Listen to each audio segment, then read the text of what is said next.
How's it going, everyone? This is part 3 of the Jakl test, the AS Design trip kit and their super safety. I'm not sure what happened. It was really hot out this day, but the big part was the mic that I usually wear just decided to die on me. And I don't know if it died while I was setting everything up or what happened. But yeah, I was getting the Jakl out. I was setting up, getting some magazines loaded, and then I started recording, and no audio by the time I got back home.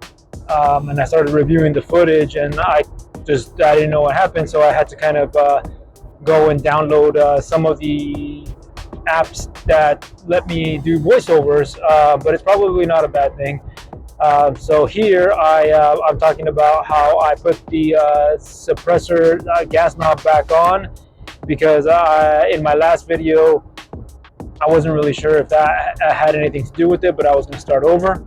And again, here is the Dead Air Sandman, and then I took the e-brake off. That's the 30 caliber end cap that I had on there before, and so I put the 223 caliber end cap back on. So here we're going to be testing it, and we're going to go through all the settings with the suppressor knob, and then we'll see if we can't get any results this way. It was probably not a bad thing that my mic died on me. Like I said, it was really hot. I think 105 is what the truck was reading as I was pulling up to the range.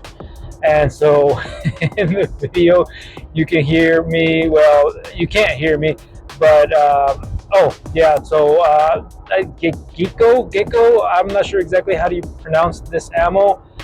This is some 223 ammo that I bought in bulk a few years back. I also bought some Federal 223 stuff. This is a little bit hotter stuff. I think it may cycle better if the Gecko isn't cycling properly. But like I said,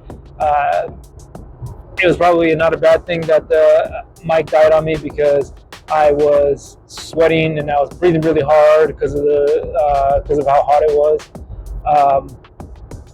I talk about the braking period. I got about 80 rounds through it right now, and then today I'm going to be putting more rounds through it. And so we also am going to, somebody suggested to me on one of the other videos about the polishing the trip bar, and so right there you can see how it moves. That bicep injury was actually acting up right there, but I had to readjust it. But yeah, travel on the trip kit is a little bit rough. Somebody mentioned that if you polish it up, then it acts a lot better. It stays the way it's supposed to go. But if the braking period doesn't help, then I'm definitely going to be doing that.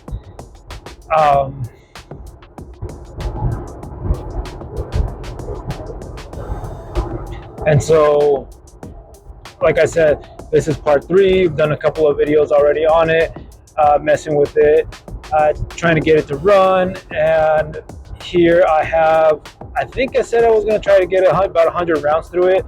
I've heard a lot of rumors talking about how it takes about 100 rounds to get the break-in period going through for the AS Designs trip kit.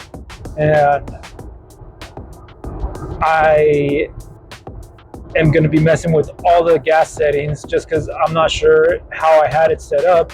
I went right off of the 300 blackout, but it seems like it goes the opposite direction as the 300 blackout as far as which side gives it more gas. And so in the magazine that is in the Jakl right now, there's about 20 rounds in it. In the Taco Mag pouch, there's another 30 rounds in it. That way I can kind of keep track of how many rounds I'm putting through it. 80 rounds so far, and 100 rounds that I'm planning on putting through it today.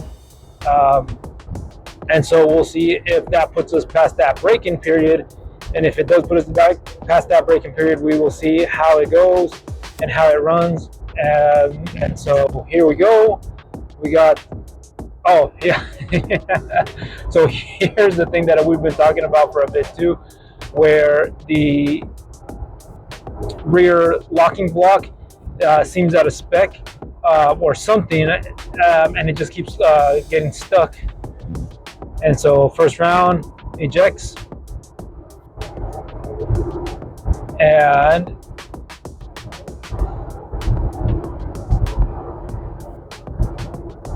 it's got a live round in there,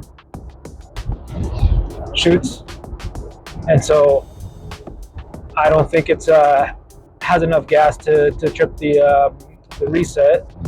And right now we're going off of, oh no, that's not what it was. So yeah, getting stuck. So we were messing with the gas settings here, just trying to get it to on semi-auto.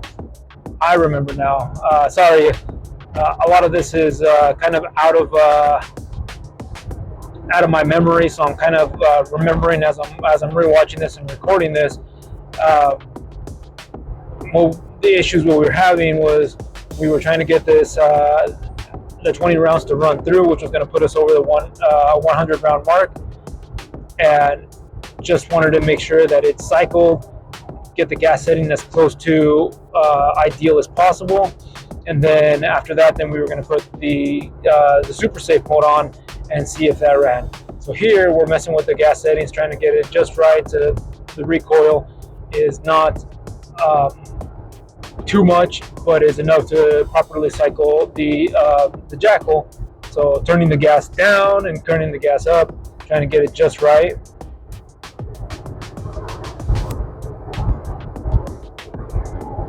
And we want the ejection pattern to be in a good spot, picking up new rounds, cycling, but not enough that it is not resetting the trigger, which we want it to do, because when the trigger resets, then that's how it's going to go with the super safe. And so here we're still dealing with a little bit of issues on the gas, and in semi-auto we don't deal with a lot of problems. Here's where I have the recoil pretty much down to as, yep, there we go. That's exactly where we want it to be. So in semi-auto, that's how we want it to be. A nice, easy recoil impulse, enough to still cycle the gun, but not be too much recoil. And so that first magazine is all the way through. That puts us at the 100 round mark. And then we're going to be switching here pretty soon to the super safe mode. Oh, and then right here, I started getting a message on my phone, something about that it was too hot or something. And what it ended up happening was, where I had my phone sitting on the table, it was in pretty direct sunlight, and it actually overheated my phone, and my phone just shut off on me, and that's why we have the straight cut. And I had to go find some shade to set my phone down, let it cool down, and while I was cooling down, I was doing some other stuff, just to keep a little bit of progress going while it got enough to be back to operating temperatures. And it was so hot, it actually I couldn't get the e-brake off of it, because while my phone was down, I was shooting a little bit of 300 blackout. I had an optic I needed it to zero, so I set up some targets downrange, and then swapped over to the 30 cal end cap, and then put that e-brake on that. And then by the time that we went back to trying to shoot the 223, the end cap, I just couldn't get it off. Or not the end cap, but the e-brake, I couldn't get it off. But so I just swapped out the end caps, put the 223 end cap back on, and started setting everything back up to 5.56 caliber for the now that we're going back to testing the Jakl for the super safety.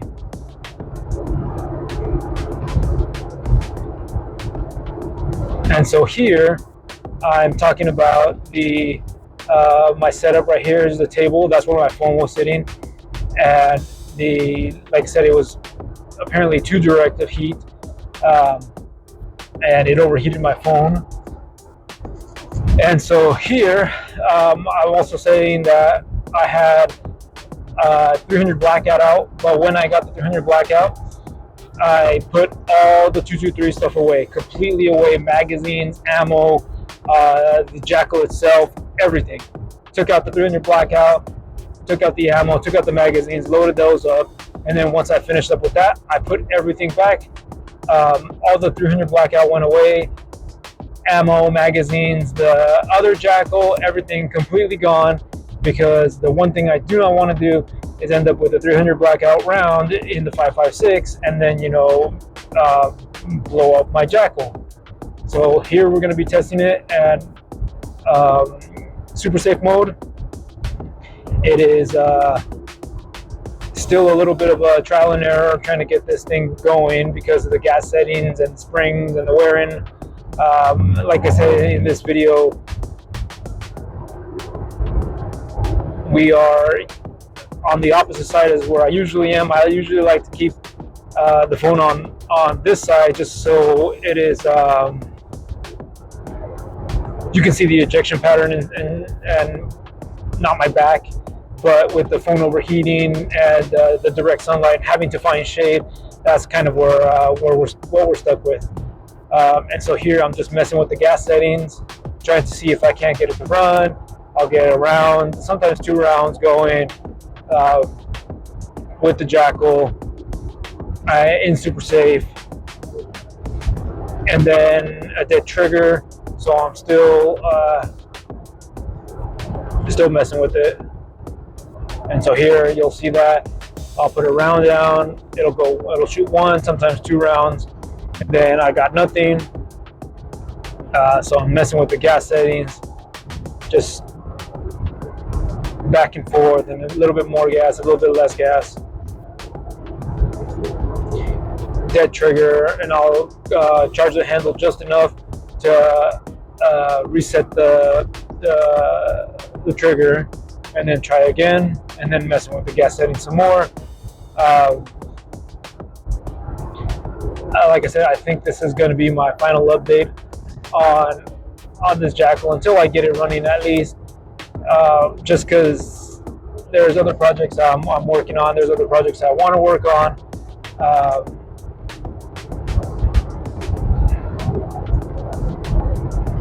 Let me see what we got going on.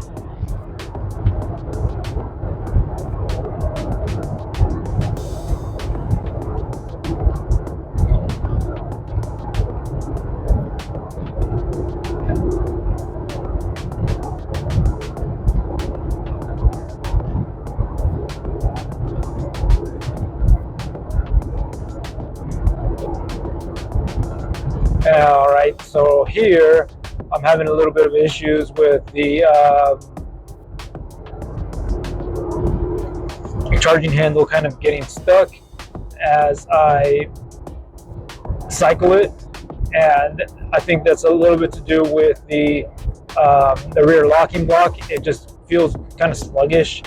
It feels like when I charge the handle, it gets stuck. And like I said, I'm still messing with the gas settings. I'm hoping that the braking period is, maybe a few more rounds than usual on mine, or maybe it just needs to kind of, I guess you could call it, polish itself through for the trip sled. And so we're still doing 1 shot, maybe two rounds, and then a dead trigger. And so here I am stuck. I am very stuck. I cannot get that case out, and I actually have to mortar it out. And not sure exactly what's going on there. but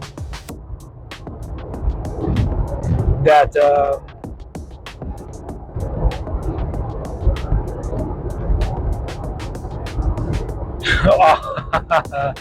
okay, so here I kind of am talking about how the rounds are getting stuck, and it could be just the fact that the heat. And so I am actually going to go and reload too because I'm out of ammo, and I end up setting my suppressor down on my stand, and I actually melted it. That was just a reminder, suppressors get very hot, so keep an eye on where you set them down. I don't really want to call it a lead sled because they ain't got no lead in it, but it's what I use when I'm zeroing my optics and stuff. But yeah, that thing melted my stand and left a big old chunk of melted plastic all on my suppressor. By the time I got back to it, it had cooled enough that I was able to just peel it off. I wasn't too worried about it, but just a reminder, suppressors get very, very hot. So now it also gives the Jakl a little bit of time to cool down, and we'll see how we run this.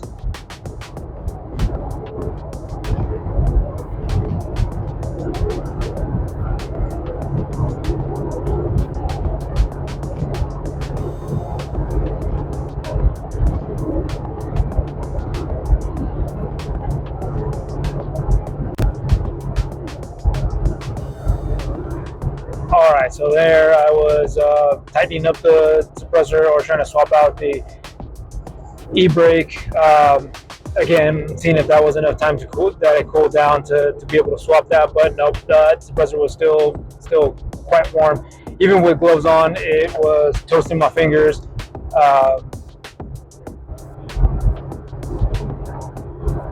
Alright, so I don't know if you could tell that, but that actually ran just a bit. Right there, I think it went off like 5 or 6 rounds. And then after that, right back to the same thing.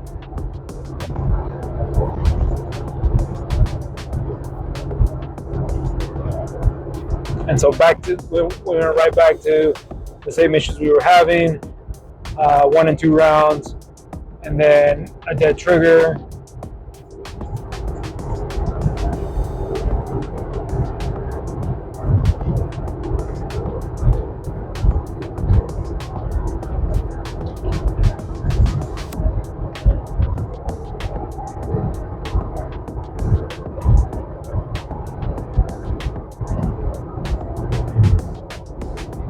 And so I'm not sure what exactly I did or what setting I had it on that it made it run, but I tried running the same thing and it went right back to 1 and 2.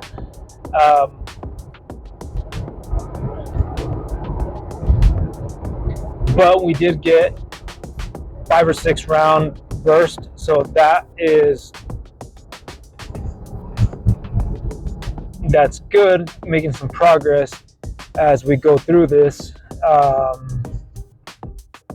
testing with the Jakl. I know a lot of people have actually had better success than I have with my Jakl, but I want to get mine going just in case, and I want to document it basically because I want everybody to see when we're having issues with this. So here, let's see what we got going on.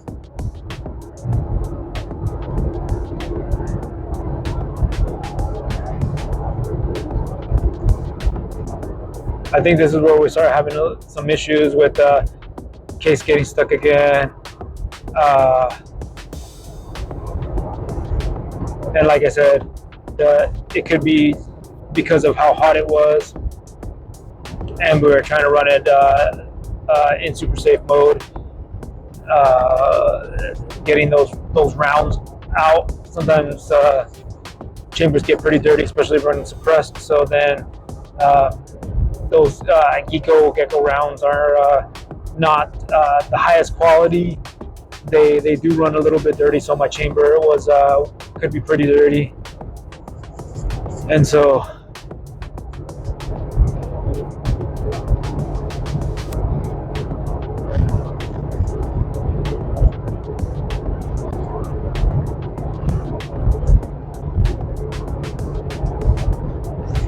still going 1 and 2 rounds, and dead trigger, 1 and 2 rounds, dead trigger.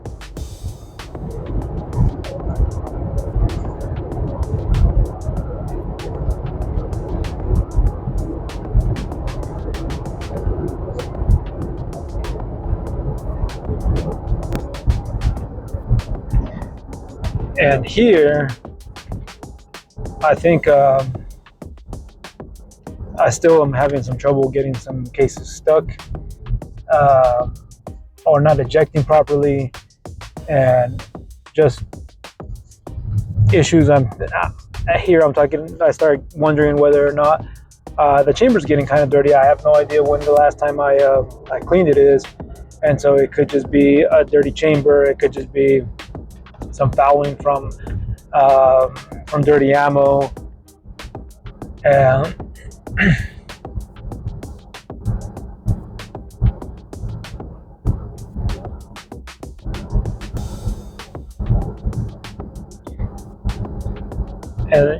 so there I got another stuck case where I think I end up having to mortar it here as well.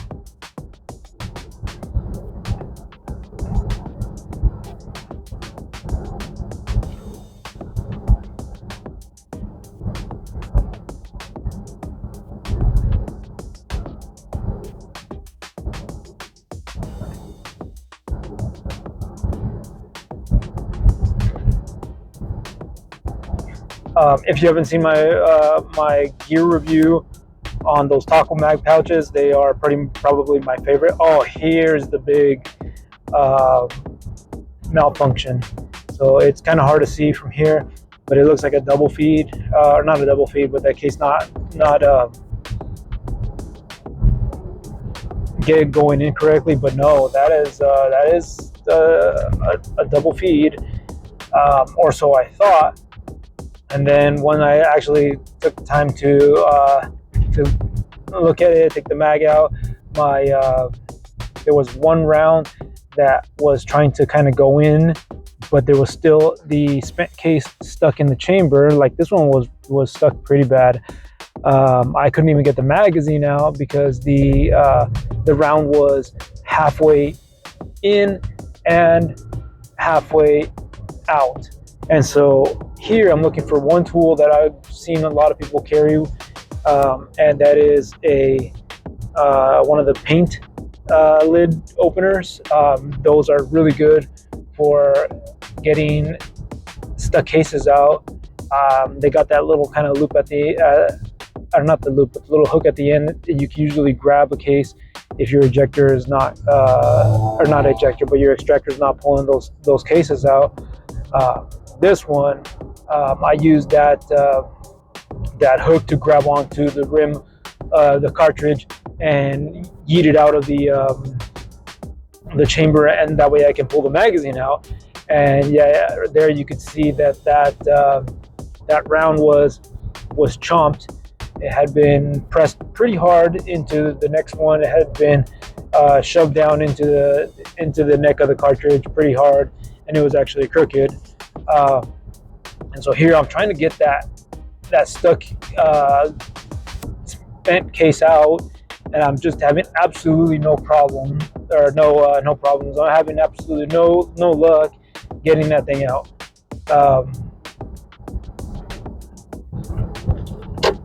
I spent a few minutes here trying to get this stuck case out, and I ended up having to just call it a day, just because I couldn't get it out. It was beyond stuck, and that case had expanded pretty hard between that and the chamber, and yeah, you could probably see me hammering there. That is a rubber mallet that I had in my bag, thankfully, but nope, I ended up not being able to get that stuck cartridge, or the stuck case out, and I ended up calling it a day.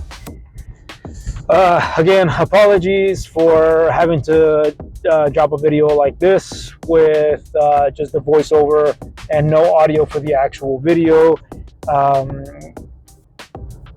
I got to make sure my mics are charged. I'm not sure what happened, but here I wrap it up, I pack it all up, I head back home, and then to try to get that stuck case out with a cleaning rod. But yeah, it was quite the day. So I do add at the end of this what happens when I get back home and I try to extract that case with the cleaning rod. So again, apologies for this no audio video that I took here. I really appreciate you guys sticking with me, and here is the conclusion.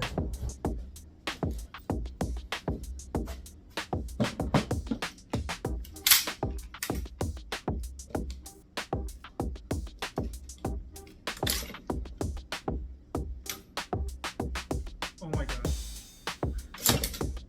Okay.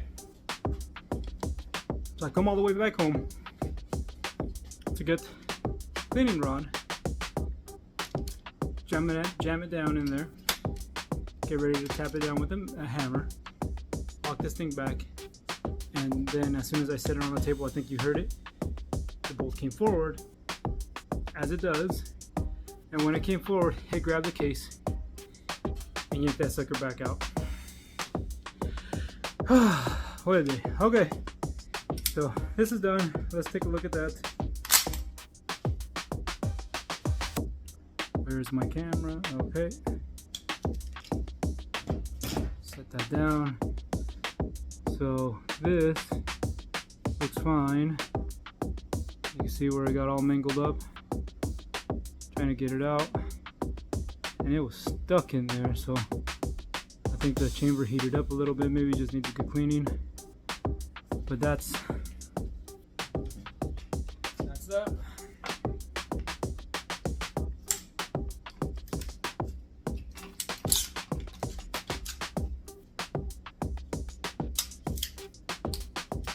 You can see here, cleaning rod all the way through into the chamber.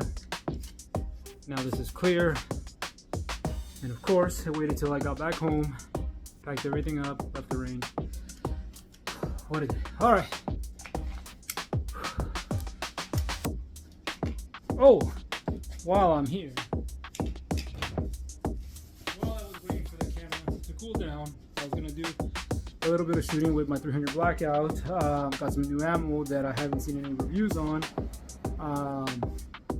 and then got all set up. Apparently my red dot was not zeroed. Here was my first 5 shots, adjusted apparently the wrong way because I was hidden way over here somewhere, and then adjusted again. I got it here, and then adjusted one last time, and I got my group here. And this was about 35-40 yards.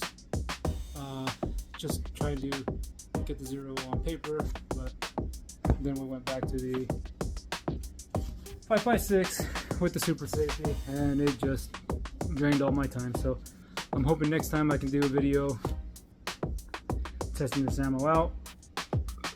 Hopefully things go better. Hopefully it's not so hot. Again, thanks for watching.